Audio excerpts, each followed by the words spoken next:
হন Kim Namjoon. তিনি জিনের মতো ওয়ার্ল্ড ওয়াইড হ্যান্ডসাম নন, তিনি সুগার মতো সেভেজ নন, তিনি জেহুপের মতন ব্রাইট সানশাইন নন, তিনি জিমিনের মতো মিষ্টি নন, তিনি ভিয়ের মতো শিশু সুলভ নন, তিনি জাংকুকের মতো অ্যাথলেটিক নন, কিন্তু তিনি কিম নামজুন, বিটিএস এর লিডার, সেই গ্রুপ যা বিশ্বব্যাপী কোটি কোটি মানুষের হৃদয়ে জায়গা করে নিয়েছে।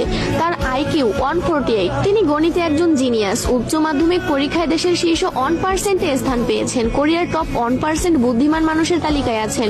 কোরিয়ার সিভিল সার্ভিস পরীক্ষায় প্রথম স্থান অর্জনকারী। Test of English for international কমিউনিকেশনে স্কোর 900+।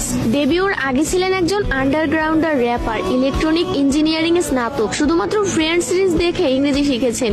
3টি ভাষায় কোরিয়ান, ইংরেজি এবং জাপানিতে দক্ষ।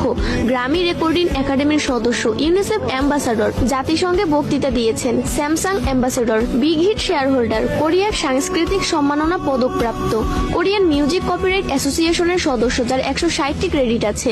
ডেবিট এবং প্রবন্ধ লেখার শিল্পে পারদর্শী, পিয়ানো বাজাতে জানেন, তাইকোয়ান্ডোতে দক্ষ, মাটির শিল্পে দক্ষ, আইস স্কেটিং জানেন, সি ফুড এবং সিগারেট ঘৃণা করেন, আলোতে ঘুমাতে পারেন, গড অফ ডিস্ট্রাকশন বা দ্য ডেস্ট্রয়ার নামে পরিচিত। তিনি র্যাপ করতে পারেন, গান গাইতে পারেন এবং নাচতেও পারেন। একজন গীতিকার, প্রযোজক, সুরকার, কবি, সঙ্গীতজ্ঞ, একজন বহুভাষাবিদ, একজন দাতা ও সমাজসেবী, বই পড়ার ভীষণ শখ, প্রকৃতি প্রেমিক, ফ্যাশনের আইকন, একটি জীবন্ত শিল্পকর্ম। সর্বশেষ তার হাসি, বিশেষ করে ডিম্পল স্মাইল সবার সেরা। কিম নামজুন, কে-পপ ওয়ার্ল্ডের সেরা নেতা।